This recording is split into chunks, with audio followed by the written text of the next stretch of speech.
and welcome back to my channel. My name is Brie. Hi if you're new here, or hey, welcome back if you've been around for a little while. So today is possibly my first kind of sort of requested video that I'm going to do, but I'm actually kind of excited to do it because I think not that I have a lot of wisdom to impart, but I have done it already, so I might be able to help you guys out, or for you guys to learn from any mistakes that I have actually made along the way in my own writing journey. So without further ado, I'm going to talk about how I obtained my beta readers. So first things first, before I even get into the beta reading part of this, I do just want to mention that one of these crucial steps that you should do along the way is not to jump to beta readers, but to actually find a critique partner, which should be step one shortly after you've written things and you're thinking about getting them published in the world at all. So critique partners are essentially just that. They are someone who works pretty closely with you and reads your works at all sorts of stages, but particularly in the beginning to kind of give you feedback, honest and crucial feedback that you may need to improve your story. So the critique partners might say hey, I was totally lost. I don't know what the fuck you're going for in this section over here. And how did you get from there to over here? And, this whole magic system doesn't work for me. So kind of they're brutally honest, but respectful of your work.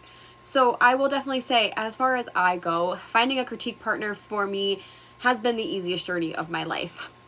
I was extremely lucky when I was 16 years old to end up working in a snack bar with someone who shared my love of writing and wanted to co-write a book with me.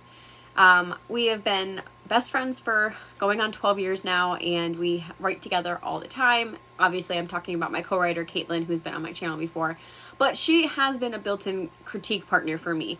When we have written other things, whether they've been short stories or whether they've been, our own NaNoWriMo projects, we have swapped and critiqued and gave feedback on our other works. So she is probably going to be one of my critique partners for the rest of my life. I also suggest trying to find, maybe 2 to 3 of them if you can hold them. I have reached out to other people in communities, whether it's on the internet in some capacity, and those critique partners have not worked out for me. It would start off really good and it was mutually beneficial where, we would start kind of swapping ideas and sending first couple pages, first chapters. But typically they fizzled out. And from what I gather on the internet, this is actually pretty common. It's really hard to find a good, solid critique partner that sticks with you. So I have one that was built in because we started writing together when we were 16 and 18 respectively. But I have also tried to find others because I do want to remain, I want them to remain impartial and kind of biased because I want to get honest feedback. I am working on possibly having another critique partner coming up, and I'm very excited if that's the case, but I did want to just kind of throw that out there, that critique partners are very crucial to your writing experience. So whatever way you try to find them, also just be aware that it's going to be hard because people have lives, and a lot of people who are trying to break into this business aren't usually starting off as full-time writers. So trying to find someone to commit to doing their own work, their own lives, their own jobs, and then critiquing yours on top does take time. A little caveat here, you can technically buy critique partners, but they're not going to be ongoing. So there's websites like Fiverr and things like that where you can pay someone to review your manuscript, either editing wise, critique wise, beta reading wise, etc. However, you're only going to have one and done, or you're going to keep paying for that. So it's up to you what your preference is. But I personally, I like making connections with people. So having someone who I can go to and having a more personal relationship with them is what I would actually seek, So calling up and being hey, I sent you these pages, give me some live feedback, or send me your notes back and stuff like that. I don't care if they're 5 minutes down the road from me or all the way across the United States. I don't really mind as long as they were welcome to have that relationship. So I know that was a little bit of a tangent, but I do want to say before you even jump into beta readers, definitely find some critique partners. And even if they only last you one book, hopefully you'll get some crucial information out of that exchange. Now, on to how I found my beta readers. And I am speaking from my co-written experience, so I will talk kind of how me and Caitlin both found them because we went on that journey together. So, number 1, we did technically use some friends and family. But again, learn from our mistakes, and not necessarily mistakes. I knew going into it that it wasn't probably going to pan out the way I would have loved it to. But heed me now. Don't use your friends and family. I will definitely say this for start. Friends and family are easily accessible, but they are probably the least reliable people you can have out there to critique your work and have your first sets of eyes on them for the public. A lot of times, if you're having family and friends read your work, they're casual readers. They're not going to know what they're actually looking for as far as, does the consistency flow? Does this make sense? And most of the time, they're not going to be critical enough. They're going to be biased. They love you and they want to support you. And seeing that you just wrote a book to them is probably more than enough. And they're going to be like, this was great. For us, for the people who actually took the time to read it fully, that's pretty much what happened. They read it fully, even though we had a beautifully typed up critique questionnaire for the end of the book. More than half of our friends and family, and I would say we probably picked 8 of them, just because a lot of them were just so excited to read it that we were like, go ahead. But the majority of them, maybe save 1 or 2, never even filled out the form. Who knows if they even looked at it? We can't control that, but we both knew going in that when we gave it to our friends and family, they weren't giving us good feedback. So we were just kind of letting them read it to appease them. It happens. So I definitely would recommend, number 1, don't do that. You're not going to get good advice back. And to be honest, you might not get anything back because friends and family are also finicky and they might not even end up reading it. My mom, for instance, we gave her our very first round of beta reading, which was now almost 3 years ago for this novel. My mom still has that copy in her house somewhere and has yet to read it. Thanks, Mom. But like I said, half the people didn't read it. And then we had, another relative who, I mean, God love his soul, but he took 6 months to read it because that's just the pace he read. So again, we were already changing things by the time he got back and said he loved it. So they're not reliable at the end of the day. Now, because we knew that some of the family and friends just wanted to read it to support us, we did officially ask a couple other people that we knew maybe less close. So for instance, these would include people that I went to college with that also had writing degrees that maybe I was kind of social and casual with, but I really wasn't close to. They were good picks for me because they had writing experience already. They knew how to write. They took several college courses. They were English majors, writing minors, etc. They were good picks. We had people in a local, the NaNoWriMo group actually, which was funny because I had a double connection. 1, she was in the NaNoWriMo group, and 2, I actually went to church with her when I was younger at some point, and we reconnected because we went to church and then we went to dance and then we separated and then we met up in this NaNoWriMo group. So I've met her a little bit throughout my life, but we've never been extremely close. But she's also a fellow writer. That was a good choice for us. She gave great feedback. And then there were, again, a few acquaintances who either, were just extreme readers who were very critical readers that we casually knew and were like, hey, would you want to read it? Or people who have been so supportive that would actually give us and take the time to fill out our forms and kind of say what worked, what didn't work. There were a handful of those people. So I would definitely say out of all the beta readers we did, probably about 12 of them were people we actually knew in real life. And about 8 of them never gave us feedback. So if you are going to pick someone that just make sure you can trust them. Make sure they have some kind of credential to back them up. And maybe they don't even have a writing degree, or they're not they haven't had a major where they had to do a lot of critical thinking. If that's not the case, just make sure they're readers, because I do think readers will be able to pick up things that they like and don't like. But if you just have someone who's just oh yeah, I'll read this for you, is their advice going to be worthwhile? I mean, that would be your call at the end of the day, but I would just probably suggest don't do that. So now that we're moving on from that tangent, once you get away from the friends and family pool, which I highly suggest you to do, there were about 3 other ways that we've either found or considered getting beta readers for, which were the most effective. Number 1, using social media. Hands down, that was the easiest way for us to get people to beta read. What I ended up doing, and Caitlin also did. Now, I do have a sizable, I have over 1,000 followers on Instagram. Nothing to hit home about, but I love all my followers. And there were a lot of loyal followers who were so interested to be beta readers because a lot of them never gotten that chance before. So what I did was I created a Google Doc form and I kind of just asked some general questions about the people. So pretty standard questionnaire. What's your name? What's your age? What's your sex? what's your, interest, and then some general open-ended questions like, why do you want to be a beta reader? Why do you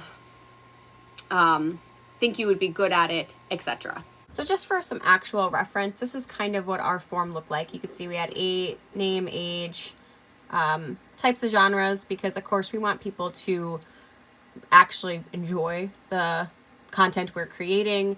Have you ever beta read before? And, just in your own words, what do you think this means? And having an email address. We kept the form pretty short just because we just wanted to kind of get to know the people. Obviously, age played a role. Initially, when we first started beta reading, we were categorizing it as a young adult novel. So we wanted to kind of get a good selection of young adults if possible. Of course, I do think we kind of got more like the 18 to 24 crowd and a few that were actually older. But again, they actually were able to provide some good insight, because a lot of them were either like, I said, people who had degrees in some kind of English or writing, or were just such avid readers that it worked out. And as far as the genre, like I said, we just want to make sure that people are actually going to enjoy what we're writing, because we are writing kind of like a high fantasy, contemporary fantasy, like urban portal all smashed in together. So if you're not liking any of that, well then why are you here? But it was nice to see also the variety, because once we were able to weed out and kind of see, there were a few people who, when we asked, what do you think, a beta reader does, a lot of them said like grammar, and to see like if they enjoy it. And that was kind of like our red flag for us of like, I don't think you're going to be a good fit, because we're not looking for grammar. Beta reading's not grammar. It's to find flow, consistency, to make sure the content is correct and that it actually makes sense when you're reading the story. We have different perspectives, so do the perspectives flow very nicely together? Do you feel like you're being torn away? Do you like more characters more than another? All of those questions, and it's very complex, so that's why we asked that. But that was a lifesaver. I threw it up on Instagram primarily because that's where my biggest following was. I also used my Twitter, and I used Facebook, where we did get a few friends and family, but there was also a few people who I forgot that I was Facebook friends with, because I don't use Facebook a ton, that ended up being good. Again, some people, you also have to figure out too, you have to kind of figure out a good number of beta readers to send out. I don't recommend going overboard. Like, you don't want like 30 people, but I would definitely say like average about 15, because at least half of them aren't giving you any feedback. And that's sadly, I think we ended up getting 4 people who gave solid feedback at the end of the day. And we had about 2 or 3 who started off very strong. I had one person who was live updating as they were going at first, and they were really good. It was great content. And then we got to chapter 3 and we stopped getting feedback. We had another person who was hey, I'm really sorry. I got about halfway through your book and I was really enjoying it, but I got, hit with family issues in school and I just couldn't get to it. If you want, I can try to read it when I'm, have some free time and get the feedback to you late, because we did put a date, you have to have the feedback in by X amount of time, or else you'll be kind of blacklisted from beta reading in the future. We do have a blacklist, just because we don't want people who are going to be unreliable, especially if people do request to beta read more than once. I do recommend keeping a list of that. But yeah, so like I said, you're going to have a lot of fallout, and that's pretty normal. I probably could do, I'm trying to, I guess I'm kind of combining how I got beta readers plus finding and the do's and don'ts of beta reading, which maybe that should be an entirely different video. I'm not sure. If you have specific beta reading questions and I have enough to make another video, leave them down below and I absolutely will. But yeah, so the short and sweet is, we did this survey to try to weed out people who definitely wouldn't be a good fit. But I highly recommend social media. Now with having a YouTube channel, I probably would capitalize that when I'm looking for beta readers in the future, because I do think there are a lot of good people out there, and there are fellow author tubers who probably could beta read. So other than using social media, technically Reddit is social media, but I'm going to bring up Reddit again because, again, there's a lot of good connections on Reddit. This doesn't have to be an over explanation, but it's just, there are subreddits. There's publishing Reddits, there's, young adult Reddits, there's just writing in general Reddits. go check them out because they have tons of links, and a lot of people do talk about this stuff on there as well. You know, I just posted a general Reddit one time about, you know, how do people find their beta readers, and, you know, are we even allowed to ask on the one platform? Because different subreddits will have different rules. Like some of them, you know, it's just questions only. Some of them you can actually like promote yourself and ask people to help you out. So you kind of have to be careful of what rules you are. Most of the rules are kind of on the side of Reddit, but they were at least able to point me in the right direction. So that was a plus. And as I said too, I was in the like the young adult network at one point, which was a Reddit Discord. Like it stemmed from Reddit to have its own Discord channel. And there is a beta reading section from that, which if I wanted to pursue, I can just pop it in there and say, hey, looking for beta readers, anyone interested? So again, lots of good resources on Reddit. The next part of it, which is kind of more so with the connections, is since I've joined the NaNoWriMo regional group, there are a lot of people who are willing to beta read in that group as well. My local chapter had a ton of people when I asked, you know, like, hey, we're trying to switch up our prologue. So we just want some people to read the prologue alone and give us feedback. And I had 4 people immediately jump to it. And it was awesome. Again, I do think half of those, so 2 out of the 4, never ended up leaving any feedback. It happens. We all have busy lives. But 2 and specifically 1 person gave such good feedback where, you know, I kept asking, I'm like, hey, we changed this now. Do you want to, can you give me some feedback on that? And she was like, yep, let's go. So I would definitely say, like, out of all, like, the 4 of them, the 1 person I would probably even look for as even a critique partner because they were just so, like, on the flow with things. And they were very honest, like, hey, I'm busy right now, but I'll check back later. So, again, I mean, NaNoWriMo groups, they're intimidating because there's a lot of people and you don't know all of them, but they could provide a lot of information, just saying. And the last way that I would say that you could probably get guaranteed beta readers would be using websites like Fiverr. So personally, I have not done this. I have looked into it because I have considered, you know, me and my co-writer, maybe it would be worthwhile just to pay someone to do a really, really good last minute critique of our book before we submit it again. Something that's still up in the air. If I do, maybe that's another video. I can talk about my experience, but for now, I'm just putting it out there as a possibility. Now, on Fiverr, if you're not familiar with it, you pretty much, you know, most prices start about $5 for various goods and services. There's a ton of writing services on there, from beta reading, critiques, editing, etc. And a lot of times how people run it is that you start with a set amount of money. So like, for instance, maybe like a poem, you might only have to pay $5 for the critique. But, you know, an 80,000 word novel, you might pay like $25 instead. So you kind of have to look around, look at reviews, like look at how well people are doing with their ratings, that kind of stuff. So it's a possibility. I do think, you know, I have seen another YouTuber / author tuber on this platform who does that for part of her income. She beta reads and critiques and edits on Fiverr for just some general income. I've also thought about doing that too, because I do think it's something I could be good at. I would just be afraid that I would get like overwhelmed and have to reject people because I do get overwhelmed very easily. But I do think that's a good market. And I just think if you have other people who are like writers or editors or what have you, or just people who are really intense readers, that's a good option. Plus, you know, I know that you have to pay money up front. So that's kind of where the drawback is. But they are guaranteed to give you a critique. Because if they don't, I mean, I don't exactly know how Fiverr works, but obviously you can give them a low rating and you might be able to report them if they don't get back to you. But I do think that's a pretty good option out there. And it's, like I said, it's one that's probably the safest bet if you want people to actually give good feedback on. Because there are tons of free options out there, but the free options will always have that bit of unreliability to them. Because people are unpredictable. Their lives are unpredictable and you never know what's going to come up. Overall, like I said, I hope this kind of helped, and I just hope I was able to impart some wisdom. Like I said, I do think I rambled a little bit about the do's and don'ts. So if you have specific questions or specific do's and don'ts you would want me to talk about, I would love to make a separate video for beta readers and critique partners. I do think I've had enough experience at this point because I have been trying to be more serious about writing in the past 3 years. So I've learned so much stuff on my own between, you know, listening to podcasts and talking to people and going out in the writing community world that Not that I'm the most knowledgeable person, because trust me, I'm not, but I do think I have a decent amount of wisdom to impart, especially if you're not this far along on your journey. So definitely leave me questions and comments down below. I would love to either get back with another video or at least just answer them with you guys and have a good conversation. As always, guys, thank you so much for watching, and until next time, I'll see you then. Bye!